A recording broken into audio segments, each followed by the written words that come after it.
په ډېری ذهنونو کې دا پوښتنه ده چې کال په کال تیریږي اما زموږ ژوند بدلون نه مومي، یعنې زموږ په ژوند کې داسې تغییرات نه راځي. دا ولې؟ ځکه چې په ژوند کې تاسو ته هغه څه نه رسیږي کوم څه چې تاسو غواړئ. په ژوند کې تاسو ته هغه څه رسیږي د کوم څه چې تاسو لایق یاست. یوازې په غوښتنه هر څه لاسته نه راځي. که داسې وای نو ډېری خلک غواړي چې ښه آسوده د ژوند ولري، ښه مرفه ژوند ولري، ښه عمارت ولري، ښه موټر ولري، اما هیچا هم لاسته په اسانۍ رانه وړ. یوازې هغه چا لاسته راوړ چې چا چې لیاقت درلود. نو د غوښتنو څخه تېرېږو، راځو په خپل تواناییانو باندې کار کوو، خپل ایبیلیټي باندې کار کوو. دا چې 1405 کال پر مخ لرو، نو ومې غوښتل چې د 1405 کال شروع یو زرینه شروع وي، څه کم 2 میاشتې ورته پاتې دي. دا چې یو عادت موږ کولی شو په 21 ورځو کې بدل کړو. دا چې موږ د 21 ورځو څخه ډېر ورځې لرو، نو زموږ عادتونه انشاءالله ډېر ښه بدلېږي. نو ومې غوښتل 7 زرین یا ګولډن عادتونه راټول کړم او تر خپلو دوستانو یې ورسوم. دا چې 7 زرین عادتونه څه دي او موږ سره څه مرسته کولی شي،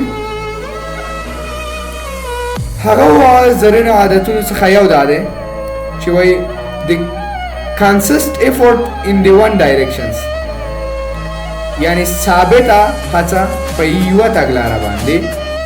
یعنی موږ هر عمل لرو، هر کار لرو، په ثابت ډول، په دوامدار ډول موږ په هغې باندې کار وکړو بغیر د ستړیا، بغیر د ستړي کېدو.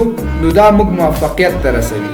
د بوکسینګ نړۍ یو ستوری دی چې دا خبره د ثبات په اړه چې وایي د زر حرکاتو څخه چې یو حرکت زر ځلې تکرار کړئ دا بهتره دی. نو موږ چې کومه لار انتخابوو هغه باندې باید ثبات ولرو او دوام ولري. یعنی زموږ پلان باید ریتم او ډیسپلین ولري. بغیر د ډیسپلین څخه موږ ستړي کیږو، موږ موفقیت ته نه رسیږو. دویم دا چې موږ فکر کوو موږ باید خپل ریزلټ یا نتیجه، نهایي نتیجه چې هدف هم ورته ووایو، دا بدل کړو. ټول په دې فکر کوو چې موږ باید خپل ریزلټ بدل کړو، یو میاشت بعد، کال بعد. خو زه وایم دا غلطه ده. موږ باید هغه څه بدل کړو چې ریزلټ پرې لاسته راځي. یعنی سیستم دی چې د سیستم څخه ریزلټ رامنځته کیږي. نو موږ باید سیستم کې بدلون راولو. که ریزلټ کې کومه ستونزه وي نو هغه ستونزه حل کړو. یعنی که ستونزه وي هغه موږ د ریزلټ په سطح حل کړو. نو هغه ستونزه که حل هم شي سطحي به وي، یعنی د لنډ وخت لپاره وي. خو که هغه موږ د سیستم لخوا حل کړو نو دا بیا نه رامنځته کیږي. د دوی ښه مثال د مکتب او پوهنتون شاګردان محصلین دي چې دوی د ټول کال درس پرېږدي د امتحانو ته. یعنی دوی غواړي یوازې ریزلټ بدل کړي، که نه سیستم نه بدلوي، چې دا بیا هر وخت دوی ته د زحمت او د تنګۍ او د سختۍ لامل کیږي او د نه موفق کېدو په یو کار کې یو سبب یې دا دی چې موږ ریزلټ غواړو بدل کړو، چې په هره طریقه کې د نقل په طریقه کې په هر سیستم موږ فقط غواړو چې هغه ریزلټ بدل کړو، اما سیستم نه بدلو. نو اوس زه وایم چې هدف څخه سیستم مهم دی. دا چې د هدف څخه سیستم مهم دی. ډېری به وایي چې ته هدف نه لري نو سیستم څنګه برابرې. دا ذهنونو کې ډېرې داسې پوښتنې رامنځته کېږي. نو که زه ووایم چې موږ چې کوم هدف ټاکلی وي او کله هغه هدف پوره کړو، هغه هدف سر ته ورسوو، بعد د هغې موږ ستړي کېږو، موږ ستړیا ته رسېږو، بیا نور نه راجګېږو، ځکه موږ خپل ایم هغه هدف پوره کړی.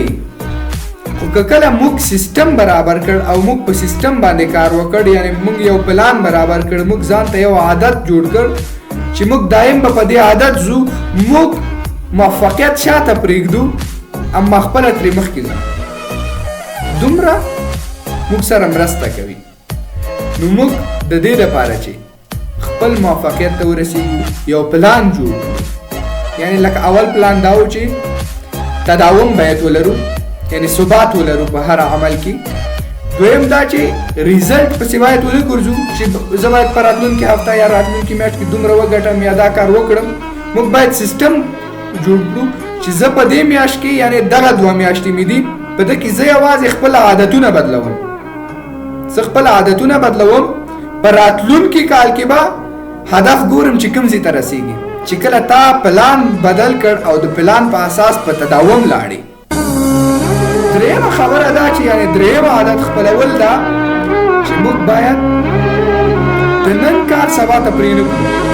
همدغه نن هم دا ویډیو ولیده، نو هیله ده چې کوم ذهنیتونه، کومې مفکورې او کوم امیدونه مو چې راپارېدلي هغه هم دا اوس در سره ولیکئ او سبا ته یې مه پرېږدئ او دا کوم څه چې درته وایم دا عملي کړئ. مطلب ستاسو په ذهن کې وي چې په راتلونکي کال کې زه غواړم دومره کتابونه مطالعه کړم، دومره د هماغه کتابونو نومونه په همدا اوس ولیکئ. ځکه چې ته به لومړی تداوم باندې شروع کوي، یعنی ثبات باندې به شروع کوي، ثبات به د لاسه نه ورکوي. بل به ته دستي نتیجې پسې نه ګرځې. ځکه ته وایې چې والا زه خو دومره کتابونه نشم خلاصولی، یو میاشت کې ماته د دې کتابونو باید نتیجه غواړم. خو ته باید دا ونه ته باید چې زه دا کتابونه د ټول کال په منځ کې خلاصوم، خو نتیجه به یې کال ته کوم. داسې نو د نن کار به سبا ته نه پرېږدم.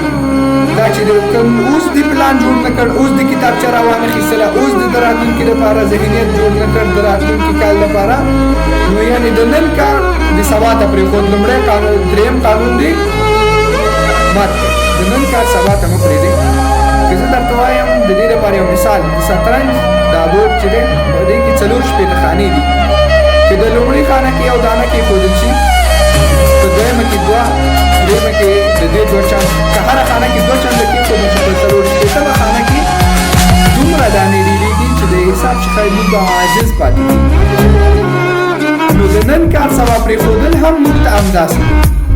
که موږ د نن کار سبا ته پرېږدو، ځکه بل سبا هغه بل سبا ته پرېږدو، نو داسې دا کار موږ ته ورځ په ورځ ډېرېږي چې آخر کې موږ د سرته رسولو څخه عاجز یو. نو بیا موږ چې کله عاجز وکړو، نو موږ د هغې کار څخه لاس اخلو، ورته تسلیمېږو او موږ وایو چې موږ یې نشو کولی. او دا تر ټولو خطرناکه خبره چې پر ذهن کې پر موږ باندې حاکمیت کوي. هر عمل ته چې مخکې کېږو 2 ورځې یې کوو او د هغې څخه بعد وایو موږ یې نشو کولی. ځکه چې موږ پر ذهن کې لومړی قانون نشته چې تداوم. موږ یې دویم قانون هم لغوه کړی چې نتیجه یې سبا ته غواړو. که موږ یو تجارت شروع کوو، نو په راتلونکي هفته کې نتیجه غواړو. اما زه وایم ته دې تجارت شروع کړه، ته دې تجارت ته 1 کال دوام ورکړه، ته دې تجارت رزلټ په 1 هفته کې، په 1 میاشت کې وغواړه، او د کوم تجارت شروع کوي همدا نن یې شروع کړه، سبا ته یې مه پرېږده، نو دا به حتما نتیجه ورکړي.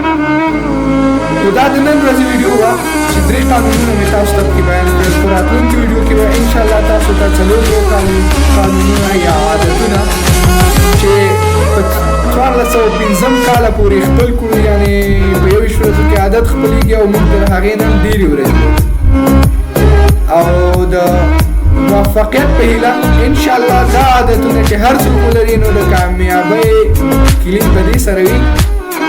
خدای دې وکړي چې د ویډیو څخه مو څه پند اخیستی وي او د نورو ویډیوګانو سره د نورو ویډیوګانو په خاطر چینل در سره سبسکرایب کړئ. د لوی آباد او ښاد افغانستان.